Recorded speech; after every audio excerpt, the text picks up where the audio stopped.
I was 14 years old and recovering from the dark depths of puberty when my 17-year-old brother Dane found a new best friend, William Eastland. Okay, let me just tell you this now. I was never one of those boy crazy girly girls who swooned over boy bands. Just wasn't me. But Will? He was really cute. He was tall, brown hair, eyes that were every color all in one, freckles across his cheeks and shoulders from days spent in the California sun, and he actually talked to me. So, that was nice. Summers in California were spent in our backyard pool. My siblings, our friends, all in there swimming, playing Marco Polo. No, extreme Marco Polo. And Will was over all the time. He just became part of the family. Once, he even told me about that he had this dream that we were playing extreme Marco Polo, but I started drowning. But he jumped in and saved me. Will? Saving me? In his dreams? Be still, my 14-year-old beating heart. It couldn't be true. That dream must have been an accident. 2 years later, I'm trying to decide who to ask to be my confirmation sponsor at church. Typically, people ask a grandparent, an aunt, or an uncle. But I really thought about it. I wanted to ask someone who I could talk to about anything, who I could ask questions and not feel stupid or naive. I wanted someone who would be there my whole life, just walk my faith journey with me. Around this same time, Dane and Will got matching tattoos on their feet that say brother in Gaelic. So I was pretty confident that Will would be in my life for the long haul. I think he was actually pretty shocked when I asked him, but a year later, we walked down the aisle of St. Edward's Catholic Church in Dana Point, California, with his hand on my shoulder, and I was confirmed. Him being my sponsor, that was no accident. During the next couple of years, Will just became more and more a part of my crazy, loving family. He was there to help us move into our new house. He was there to scare the living daylights out of my first boyfriend. He was there when my whole family was watching a Harry Potter movie marathon. And he was there when I stormed out of the room, angry at Ron for not approving of Harry and Ginny's relationship. Get over it, Ron! That actually happened. He was there, and I couldn't help but feel so connected to him. I mean, did he mean to have his hand touch mine when he passed me my dinner plate so awkwardly slow? Did he know that his knee was touching mine during the whole movie? And I was frozen like a statue. I wasn't going to be the first one to move. Did he really mean to hold my hand when he slapped a mosquito off my face?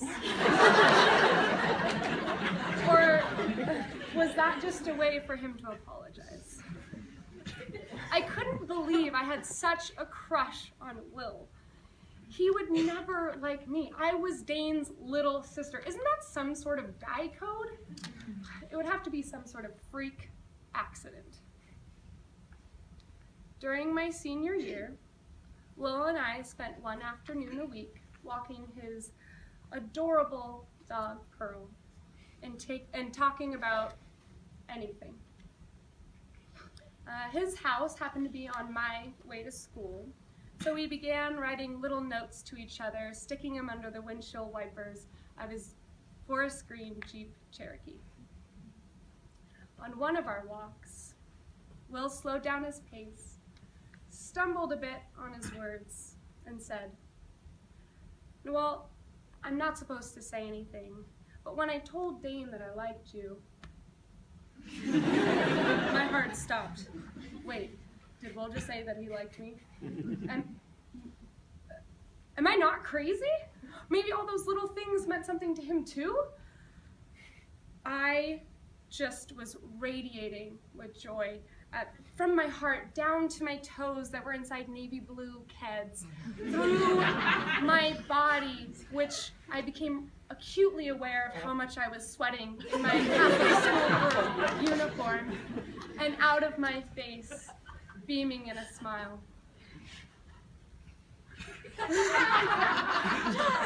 Soon enough, those notes turned into letters, and those walks turned into dates. Well, after Dane approved. Thank you, Dane. We owe you one. We took a ballroom dance class at the local community college. We went to prom. He taught me how to drive stick shift. We went camping with friends. We led a retreat together and sang the song Yellow by Coldplay while lying in a field watching shooting stars. We fell in love. I guess freak accidents can actually happen. Then we both moved up to Spokane and started college. I became a Zag, and Will became an Eagle at Eastern. We had so much fun spending time with Dane and his friends, senior Zags at the time, and exploring a new city together. I tried out and applied for everything. You know how we Zags like to do that. But I made nothing. But great friends.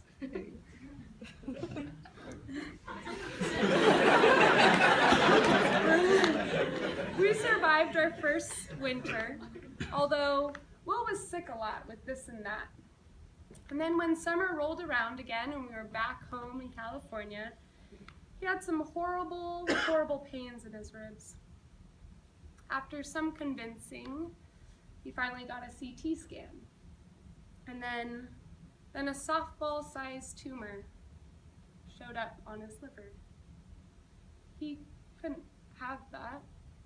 That must be an accident. The night before we would hear the results of his biopsy, I sat on my parents' bed and we all cried together. Will was not only Dane's best friend, my boyfriend, but he was also like my parents' son, too. I told them, no matter what the results are of this biopsy, I'm gonna marry Will. My mom wondered if Will knew that was the plan, too. The next day, I went to Mass at St. Edward's Catholic Church, the same church Will and I went through confirmation together. This time, I went with my cousin Andy, and I stayed after to pray the rosary and wait. Finally, Will walked into the church, sat by me in the pew, and said, "It's cancer." My heart and my body crushed under the weight of the news. Will scooped up my shaking body, carrying me out of the church like a groom would carry his bride across the threshold. Our families met us in the parking lot. We all cried together and we all prayed together. I spent the next day crying in bed, snuggled up to my best friend Jessica. Will's surgery was scheduled for the very next week. We took a walk on the beach one night, laying in the sand, looking up at the stars, singing the song Yellow by Coldplay. Your skin, oh yeah, your skin and bones turn into something beautiful. For you, I'd bleed myself dry. For you, I'd bleed myself dry. During his surgery, Will bled a lot, and he had an incision that stretched down his abdomen and out to each side. His scar turned into something beautiful. It was God's handprint right on his body. It was a perfect symbol for the Father, the Son, and the Holy Spirit. That scar was no accident. So I got that tattooed right on my body. Unfortunately, shortly after Will's surgery, I had to come back to Spokane, start school again. But Will stayed home to recover. I felt like a part of my spirit was missing. We started to write more letters like we used to, talked on the phone, and mostly we just prayed a lot. A few months later, in my DeSoto apartment, I finally got a call. Will's scan was clear. I was stunned as my apartment mates, Grace and Morgan, walked into the room. It's clear there's no more cancer. I collapsed to the ground in their embrace, sobbing, I mean like really ugly crying, in a tangle of limbs and hugs, and feeling the weight of anxious depression and worry lift from my soul. By second semester, Will was well enough to return to Spokane. Over the next 2 years, we cooked meals together. We walked Pearl. We hiked trails. We danced. We had game nights with friends. We went bowling. We drank too much champagne. We traveled to Colorado to see his family. We went to Mass. We planted a garden. We built furniture together. We made friends with the produce guy at Safeway. We had snowball fights. We tried to cut each other's hair to save money. And we planned our dream house. Then one weekend last summer, we took a trip to Lake Roosevelt. Enjoying a delicious dinner, sipping champagne, watching the sunset, we talked about our life together while listening to our favorite songs. Will asked me, Noelle, do you want to do this together with me for the rest of your life? Yes, I do. Then he got down on one knee. Noelle, will you marry me? I know it is not an accident that this summer, on July 1st, I will walk down the aisle of St. Edward's Catholic Church and marry William Eastland. Thank you.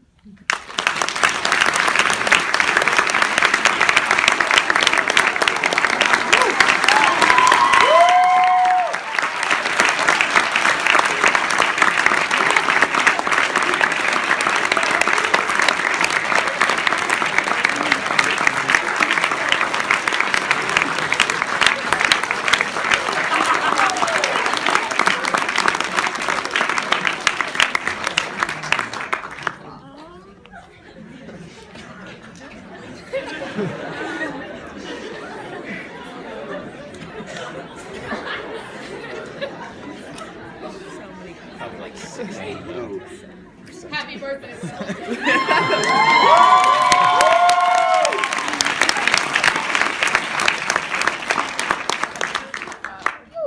That's why we do this thing called Story Slam. Okay. Thank you. That was absolutely beautiful. It's an honor to live with you and be your best friend. And to love you. Love you guys. Usually a lot more composed. Okay. Our next storyteller, shares this incredible sense of love and just showcases that love everywhere he goes. And in a lot of different ways. I know we've talked a lot about dancing tonight, but let's just talk about it one more time. And I mean, we both love to dance.